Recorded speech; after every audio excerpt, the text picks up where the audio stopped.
रणथंबोर एक्सप्रेसमधील एका घटनेचा व्हिडिओ सध्या सोशल मीडियावर जोरदार व्हायरल होत आहे.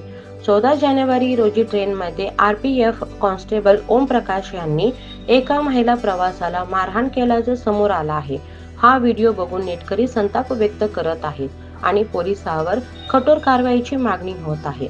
प्रकरण असं घडलं की ट्रेनमध्ये साखळी खेचून ट्रेन थांबवण्यात आली. याची चौकशी करताना ओम प्रकाश काही प्रवाशांशी वाद घालू लागला.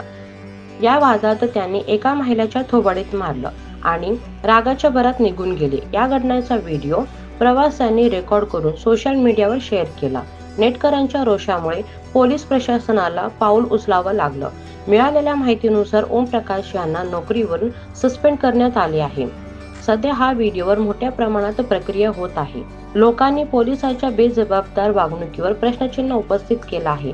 पोलिसांनी जनतेचं संरक्षण करायचं असताना अशा घटनांमुळे त्यांच्या प्रतिमेवर परिणाम होतो. कायद्यानुसार अशा अधिकाऱ्यावर योग्य ती कारवाई केली पाहिजे. तुम्हाला या प्रकरणी पोलिसावर कोणती शिक्षा व्हावी असं वाटतं ते कमेंट्समध्ये नक्की कळवा.